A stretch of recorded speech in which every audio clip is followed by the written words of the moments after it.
Good morning, students. How are you? Welcome back in our English class. In our today's class, we are going to read our third lesson, that is Ishwaran, the storyteller. So, in this story, there was a Ishwaran. Ishwaran क्या होना है? एक servant है. किसका servant है? महेंद्र का. सो ये महेंद्र जो है वो स्टोरी सुना रहा है. किसको सुना रहा है? गणेश को. किसकी स्टोरी सुना रहा है? ईश्वरन की, जो उसका सर्वेंट है. महेंद्र एक यंग है जो कि एक फर्म में काम करता है. एक फर्म में काम करता है, सुपरविज़न का जूनियर सुपरविज़र है.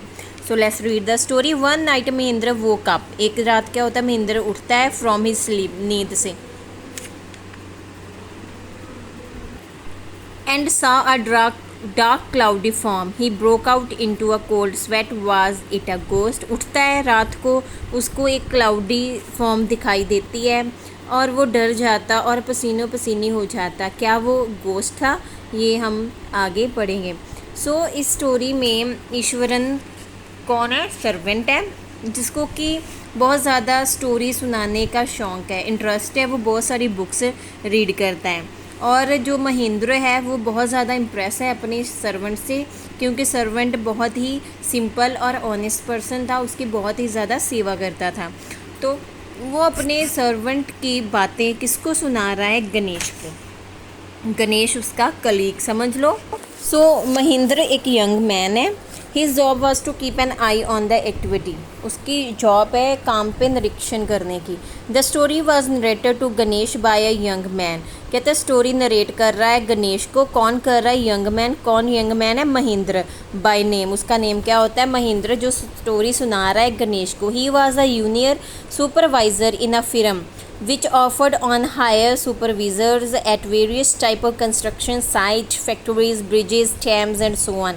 कहता है वह जूनियर सुपरविज़न एक फर्म में जो क्या करता है? सुपरवाइज़र करता है, निरीक्षण करता है कंस्ट्रक्शन का, जो कि डिफरेंट साइट पे हो रही होती हैं. जैसे कि फैक्ट्रीज़ हो गई, ब्रिज बन रहे हैं, वहाँ पे जाता था, डैम्स पे जाता था और निरीक्षण करता था कि काम सही ढंग से चल रहा है या नहीं. Mahendra job was to keep an eye on the activities at work side. उसका काम था नज़र रखने का काम के लोगों के ऊपर जो वहाँ काम कर रहे थे. He had to keep moving from place to place every now and then as order by his head officer. उसका क्या काम था कि वो उसको निरीक्षण करने के लिए एक जगह से दूसरी जगह जाना पड़ता था, जैसे ही उसके ऑर्डर मिलते थे उसको हेड ऑफिस से. From a coal mining area to a railway bridge construction site, from where there after a few months to a chemical plant which was coming up somewhere. तो क्या होता है? कोल माइनिंग से लेकर मतलब जहाँ जहाँ वे काम चलता था, चाहे वो कोल माइनिंग हो, चाहे वो रेलवे ब्रिज कंस्ट्रक्शन चल रही हो, रेलवे पे ब्रिज का कंस्ट्रक्शन चल रहा हो, कोई भी जगह हो वहाँ पे उसको जाना ही पड़ता था. चाहे कोई केमिकल प्लांट हो, उसके ऊपर वहाँ पे जाना पड़ता था. जहाँ पे भी उसको ऑर्डर मिलता वो वहीं पे ही चला जाता था. तो यहाँ पे जो आए हैं सुपरवाइज़र होता है निरीक्षण करने वाला. वर्ड देख लो. कंस्ट्रक्शन होती है जो चीज़ें बन रही होती हैं, जैसे फैक्ट्रीज़ होगी, ब्रिज पुल होते हैं, डैम नहरें हो जाती हैं. और वर्ड आया था माइनिंग, कोल माइनिंग, जहाँ कोयले की खान होती है.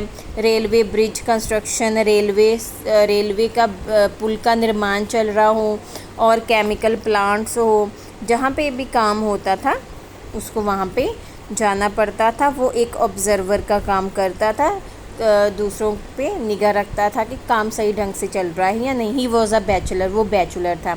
His needs were simple and he was able to adjust himself to all kinds of odd conditions, whether it was an ill-equipped circuit house or a makeshift canvas tent in the middle of a stone quarry. क्या कह रहे हैं कि वो एक bachelor था, मतलब उसकी शादी नहीं हुई थी, वो एक सिंपल इंसान था और अपने आप को एडजस्ट कर लेता था कहीं पे भी, जहाँ पे भी उसको जाना, काम के लिए जाना पड़ता, किसी भी कंडीशन में वो रह पाता था.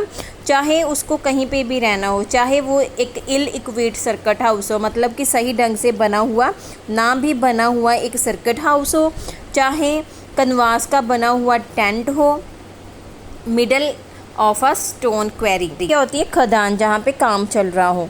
कहीं पे भी किसी भी ढंग पे अपने आप को क्या कर लेता, एडजस्ट कर लेता था।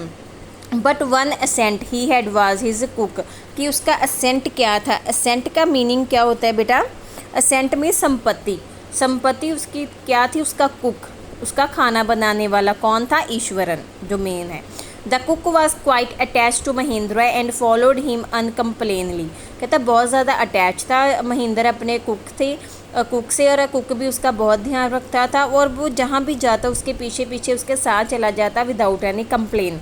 Where ever he was posted, जहाँ पे भी उसकी पोस्टिंग होती कुक साथ में जाता। He cooked for Mahendra, washed his clothes and chatted away with his master. At night he could weave out endless stories and anecdote on varied subject। कहता जब कुक था बहुत अच्छा इंसान था, जहाँ पे भी महिंद्र जाता उसके साथ जाता, उसके लिए खाना बनाता, उसके कपड़े वॉश करता, उसके साथ बातें करता रात को, और उसको स्टोरी बनाने का बहुत ज़्यादा शौक़ था, इंटरेस्ट था, वो स्टोरी नरेट बहुत अच्छी तरह से करता था। एनेक्डोट होता है दंत कथाएँ, जो पुरानी कथाएँ होती थी वो सुनाता। Eswaran also had an amazing capacity to produce vegetable and cooking ingredients seemingly out of nowhere in the middle of a desolate landscape with no shops visible for miles around। कहता कि ईश्वरन की एक अमेजिंग कैपेसिटी थी कि वो कभी भी सब्जियां बना लेता, कुक कर लेता, इंग्रेडिएंट के साथ अच्छी सब्जी बना लेता था, चाहे उसको कहीं पे भी हो, चाहे उसको एकांत जगह पे, डेसोलेट लैंडस्केप, एकांत जगह पे भेज दो, वीरान जगह पे भेज दो, वो मिरेक्युलसली जादूमय तरीके से सारा काम अपना कर लेता। कंज्योर क्या होता है, जादूमय ढंग से। He would miraculously conjure up the most delicious dishes made with fresh vegetables within an hour of arriving at the zinc seat shelter at new work place. कहता चाहे जहाँ पे भी जाते झटपट वो खाना बना देता, मिरेक्युलसली कंज्योर जादूमय ढंग से। Mahendra would be up early in the morning and leave for work after breakfast. Mahendra जल्दी उठता था और ब्रेकफास्ट करने के बाद वो जल्दी ही काम पे चला जाता था। Carrying some prepared food with him, अपने साथ खाना भी लेके जाता था। Meanwhile Iswaran would tidy up the shed, wash the clothes and have a leisurely bath, pouring several bucket of water over his head, muttering a prayer all the while। कहता उसके बाद जब वो चला जाता ईश्वरन क्या करता, घर साफ़ करता, कपड़े धोता, यूटेंसिल साफ़ करता, फिर काम करके नहाने लग जाता, बकेट भर के अपने ऊपर सर के ऊपर डालता और मटरिंग प्रेयर बोलता। मटरिंग मतलब prayer. It would be lunch time by then, जब लंच का टाइम हो जाता, after eating he would read for a while before dozing off, सोने से पहले दोपहर को लंच करता और फिर बुक रीड करता। उसको बुक रीड करने का बहुत शौक था। The book was usually some popular Tamil thriller running to hundreds of pages. Its imaginative descriptions and narrative flourish would hold Ishwar in thrall। बहुत सारे पेजों वाली किताबें पढ़ता, और किताबें कौन सी होती थी, तमिल पे होती थी, और जिसमें कि इमेजिनेशन पावर ज़्यादा होता था, ज़्यादा बढ़ा चढ़ा के बात को बोला गया होता था, उसको बहुत ज़्यादा इंटरेस्ट था और थ्रॉल हो जाता, एक्साइटेड हो जाता था। His own description मतलब विवरण करना, were greatly influenced by the Tamil author that he read। कहता जो तमिल के ऑथर जैसे बुक में अपने डिस्क्रिप्शन देते थे ना, वो बहुत ज़्यादा प्रभावित था उनसे भी। When he was narrating even the smallest of incident, कहता चाहे वो छोटी सी भी बात या कोई घटना सुनाता, he would try to work in suspense and a surprise ending into the account. कहता बात को बहुत ज़्यादा बढ़ा चढ़ा के बोलता, जैसे कि राइटर की बुक्स जैसे वो रीड करता था, सस्पेंस क्रिएट करता और एंडिंग को बहुत ज़्यादा सस्पेंस बनाता।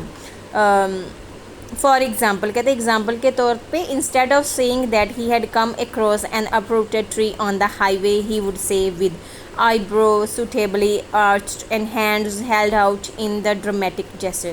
कहता ये बताने से कि हाईवे पे ऊपर उसने ट्री को गिरे हुए देखा, वो इस बात को भी बहुत ज़्यादा बढ़ा चढ़ा के बोलता और डिफरेंट जेस्चर से, पोस्चर से बताता। क्या बताता कि हैंड का मतलब हाथ को फैला फैला के बताता, स्टोरी क्रिएट करता। कहता कि कैसे सुनाता वो story, the road was deserted and I was all alone. कहता कि खाली रोड था, मैं अकेला था। Suddenly I spotted something that looked like an enormous bulging beast lying sprawled across the road. Beast होता है एनिमल, एनमरस बहुत बड़ा। और कहता कि जैसे ही मैं सड़क पे आया मेरे को लगा कि सामने मेरी नज़र पड़ी एक बहुत बड़ा बेढंगे रूप से फैला हुआ कोई जानवर पड़ा हुआ, स्प्रॉल्ड, बेढंगा, sprawled. So I was half inclined to turn and go back. कहता वो डर जाता, उसका दिल करता कि पीछे मुड़ जाऊँ, but as I came closer, कहता जैसे ही बट मैं पास आया, I saw that it was a fallen tree. क्या था वो? गिरा हुआ पेड़ था।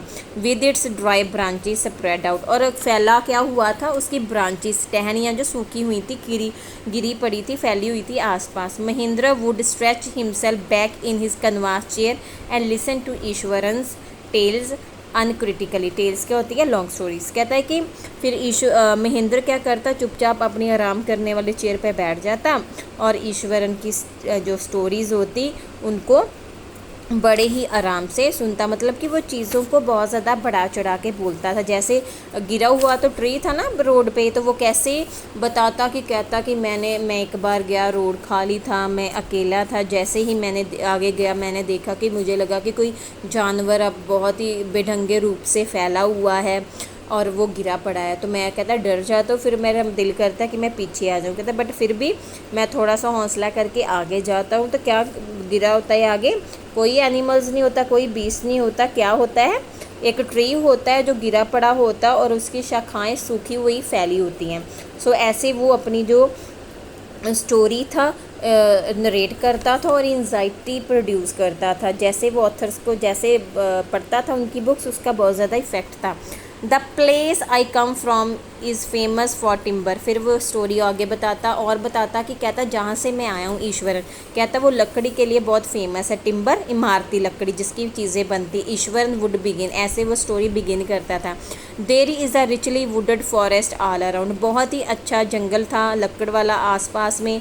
The logs are hauled on to the lorries by elephant. कहता जो लॉग मतलब काट के जो लकड़ रखी होती है ना, गट्ठे, लकड़ी के गट्ठे, वो किसके द्वारा लोरीज पे डाले जाते थे? एलिफेंट्स के द्वारा। They are huge well feed beast, beast animal. कहते बहुत ज़्यादा बड़े होते हैं थे elephant. When they turned wild, even the most experienced महावत is not able to control them। महावत क्यों होते हैं? जो एलिफेंट को कंट्रोल करते हैं। कहता है कि अगर वो वाइल्ड हो जाते, गुस्से में आ जाते, तो उनको कंट्रोल करना उनके महावत के लिए भी बहुत ज़्यादा डिफ़िकल्ट हो जाता था। After this prolong Iswaran would launch into an elaborate anecdote involving an elephant. Long होता है भूमिका। फिर वो ऐसे भूमिका बनाता था स्टोरी को, इस कहानी को सुनाने से पहले कि जहाँ से वो आया था लकड़ी बहुत फेमस थी और क्या होता था एक बार एलिफेंट मतलब वाइल्ड हो जाता है। वन डे अ टस्कर, बड़ा elephant, escaped from the timber yard and began to roam about stamping on bushes. कहता टिम्बर यार्ड से निकल जाता है और इधर उधर घूमना शुरू कर देता है झाड़ियों के बीच में। टेयरिंग अप वाइड क्रीपर को तोड़ देता है and breaking branches at will, और उसकी ब्रांचेस को भी तोड़ देता है। You know sir how an elephant behaves when it goes mad. कहता है आपको तो पता ही है, महेंद्र को बोलता है कि अगर एलिफेंट मैड हो जाए तो कैसा बिहेव करेंगे। Eswaran would get so caught up in the excitement of his own story that he would get up from the floor and jumped about stamping his feet in emulation of the mad elephant. Eswaran इतना excited हो जाता story सुनाते सुनाते कि अपनी जगह से खड़ा हो जाता और इधर उधर घूमने लग जाता, ही उसकी नकल करने लग जाता जैसे कि एलिफेंट कर रहे होते। एमुलेशन होता है बराबर होना, इक्वल होना। क्रीपर आपको पता है ये बेल होती है, ठीक है। सो नेक्स्ट क्या होता है अपनी स्टोरी सुनाते हुए, the elephant reach the outskirts of the town. Town की सीमा पे पहुंच गया था। ब्रेकिंग द फेंच को तोड़ देता, वाड़ को, जैसे कि मैच स्टिक्स हो, मतलब आसानी से तोड़ देता। ही वुड कंटिन्यू, ऐसे वो अपनी स्टोरी कंटिन्यू करता। It came into the main road and smashed all the stalls selling fruits, mud pots and clothes। कहता कि वो सड़क पे आ जाता, जो वहाँ पे रेडियाँ लगी होती थी ना फ्रूट्स की, वेजिटेबल्स की, मड पॉन्ड आते, कपड़े, क्लोथ्स आके सभी को उछाल स्मैश करता, धक्का मुक्की करता, उनको मारता। सो ऐसे वो अपनी स्टोरी सुनाता है। पीपल रेन हेल्टर स्केल्टर इन पैनिक, इधर उधर भागने लग जाते। पैनिक मतलब दुख में, डर के मारे। The elephant now entered a school ground, कहता है फिर एलिफेंट कहाँ चला जाता, स्कूल ग्राउंड में। सो बेटा आज हम यहीं तक रीडिंग करेंगे। आई होप आपको समझ आ गया होगा। ओके बेटा, बाय।